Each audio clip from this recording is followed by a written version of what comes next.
당당 박사님은 길을 찾다가 숲속에 갇히게 되었어요. 사람은 물과 음식 없이는 일주일 정도 살 수 있지만 물이 있다면 20일 넘게 살 수 있어요. 마침 소나기가 내려서 당당 박사님은 물을 구할 수 있었어요. 그렇지만 빗물은 깨끗하지 않아요. 우리 함께 당당 박사님을 도와드리기 위해서 깨끗한 물을 얻는 방법을 공부해 볼까요? 우리는 오늘 깨끗한 물을 얻기 위해서 간이정수기를 만들 거예요. 여러분, 다들 정수기를 학교나 학원, 집에서 많이 보았죠? 여기서 정수는 물을 깨끗하게 하는 과정이나 깨끗하게 한 물을 가리켜요. 오늘 우리도 당당 박사님을 위해서 간이정수기로 오염된 물을 깨끗하게 만들어 보아요. 이때 실험에 필요한 준비물로 물, 용액, 큰 투명컵, 거즈가 있는 투명 뚜껑, 큰 투명 뚜껑, 솜이 꽂힌 투명컵, 모래와 자갈, 활성탄 가루, 큰 거즈가 필요해요. 실험 재료들을 입으로 가져가지 않고 실험 재료들을 만진 손으로 눈이나 코를 만지지 않고 손은 항상 깨끗이 씻어야 해요. 여기서 우리가 자갈과 모래, 활성탄을 사용하는 이유가 무엇일까요?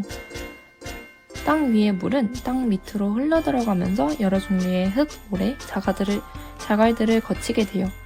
흙이나 모래는 놀이터, 화단에서 볼 수 있고 자갈은 여름에 시원한 계곡에 가면 만질 수 있죠. 이런 흙이나 모래, 자갈, 알갱이들에는 우리 눈에 보이지 않는 아주 작은 구멍들이 있어요. 크기가 클수록 구멍도 크죠. 물이 모래, 자갈들을 지나가면 오염된 물의 더러운 먼지들이 구멍보다 커서 지나갈 수 없어요. 따라서 구멍이 큰 것부터 작은 것으로 차례차례 물이 흐르게 되면 먼지들이 잘 걸러질 수 있겠죠? 특히 활성탄은 미세한 먼지와 냄새까지도 빨아들이는 강력한 역할을 하기 때문에 간이정수기를 만들 때 아주 중요해요. 그러면 우리 파란 물이 투명하게 변하도록 만들어 볼까요? 첫 번째로 솜이 꽂힌 투명컵을 큰 투명컵에 넣어주세요.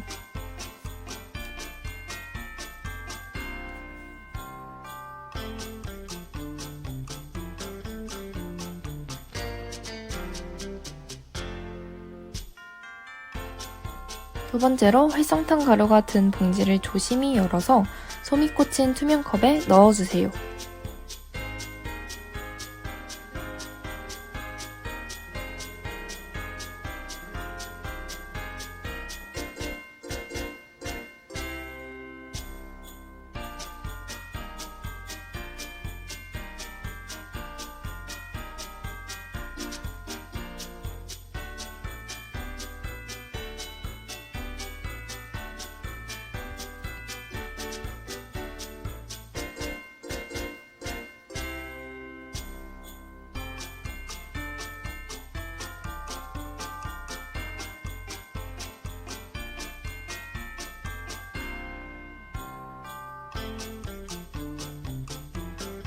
세 번째로 가루가 들어있는 컵 위에 거즈가 있는 투명 뚜껑을 볼록한 부분이 아래로 가도록 넣어주세요. 네 번째, 모래가 든 봉지를 조심히 열어서 그 위에 넣어주세요.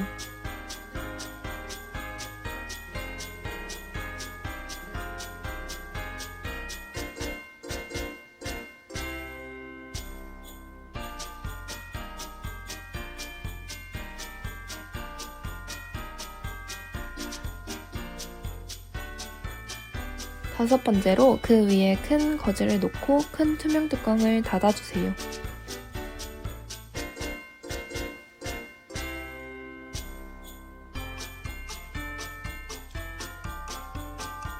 여섯 번째로 자갈이 든 봉지를 조심히 열어서 뚜껑의 구멍을 통해 컵 안으로 넣어주세요.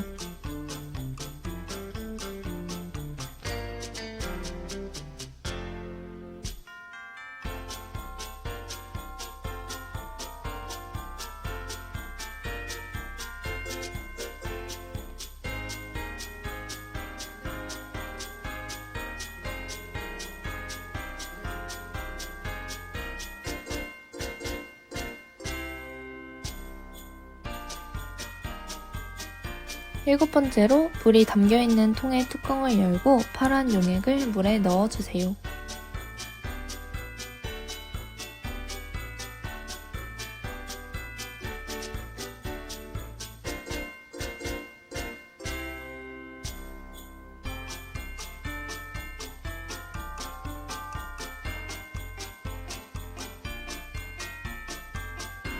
때 절대 파란 물은 마시면 안 됩니다. 뚜껑을 닫고 용액이 잘 섞이도록 열심히 흔들면 파란색 물을 얻을 수 있어요.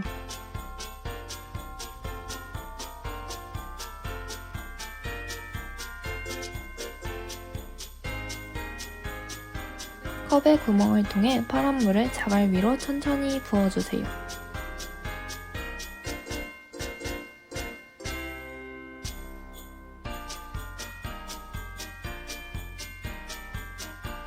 친구들이 직접 만든 미니 정수기가 파란색으로 오염된 물을 다시 투명한 물로 정화시켜 줄 거예요.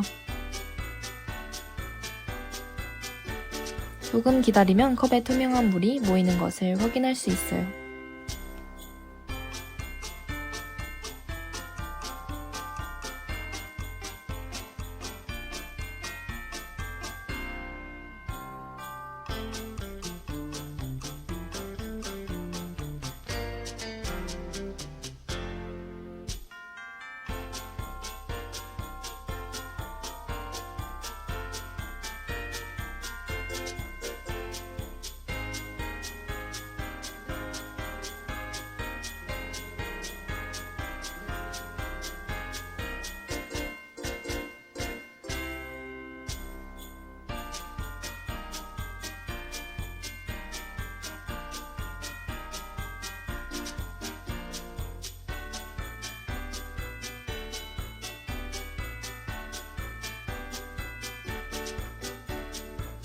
우와, 이렇게 투명한 물이 걸러지고 있는데요.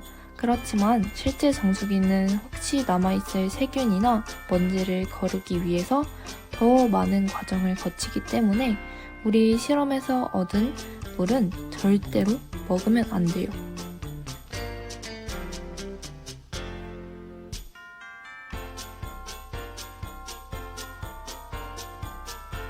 여러분 덕분에 당당 박사님은 깨끗한 물을 마시면서 숲속에서 나갈 방법을 생각하고 계세요.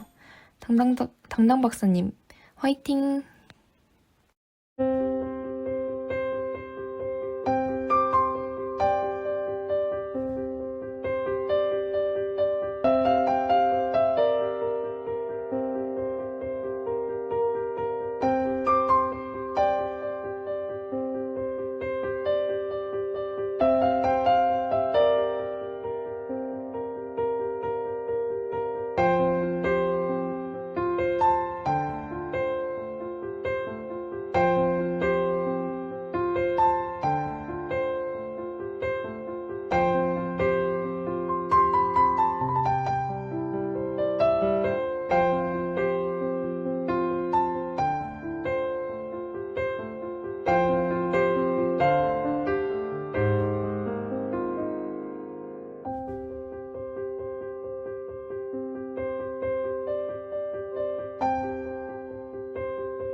여러분, 물은 우리 생활에서 빠질 수 없는 엄청나게 중요한 자원인 것 다들 알고 있죠?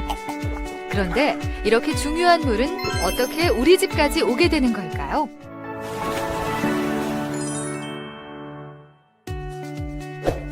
자, 모두 여기를 볼까요? 안녕하세요, 여러분. 방울이에요. 오늘은 깨끗한 수돗물이 어떻게 만들어지고 어떻게 우리 집까지 오는지 함께 알아볼게요. 수돗물을 만드는 여정의 시작은 강이나 댐에서 시작돼요. 자, 그럼 이제 함께 수돗물이 어떻게 만들어지는지 출발해 볼까요? 여기는 취수장이에요. 수돗물을 만들기 위해 강이나 댐에 있는 물을 끌어들여 착수정으로 보내는 역할을 하죠. 물이 오염됐을까봐 걱정된다고요?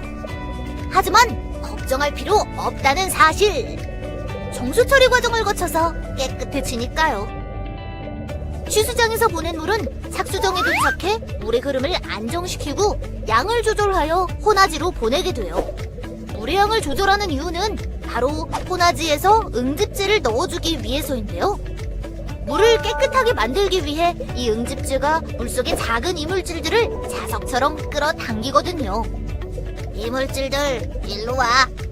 그리고 이렇게 뭉친 이물질들은 응집지로 가서 서로 엉켜서 점점 더 큰 이물질 덩어리가 되죠. 이 과정을 혼화 응집 과정이라고 하는데요. 이렇게 점점 커진 이물질 덩어리들은 어떻게 될까요? 바로 심전지로 가서 가라앉게 되는데요. 점점 무거워지기 때문에 이물질 덩어리들이 더 이상 앞으로 나갈 수 없는 거죠. 그래서 혼화 응집 과정이 꼭 필요해요. 이렇게 침전 과정을 거쳐서 맑은 이물만 다음 과정인 여과지로 넘어가게 되죠. 여과지에서는 미처 가라앉지 못한 작은 미세한 이물질들이 촘촘하게 쌓인 모래와 자갈 등의 특수물질을 통과하면서 걸러지는데 이 과정을 여과 과정이라고 하죠. 우리 정수기 실험과 비슷하지 않아요? 하지만 여기가 끝이 아니에요. 고도 정수 처리 공정인 오존 및 활성탄 공정으로 수돗물에서 나는 냄새나는 물질을 없애고 염소 등 소독 공정을 통하여 세균 같은 미생물을 없애 더욱 깨끗하고 안전한 물을 만들죠. 어때요? 물이 정말 깨끗해졌죠?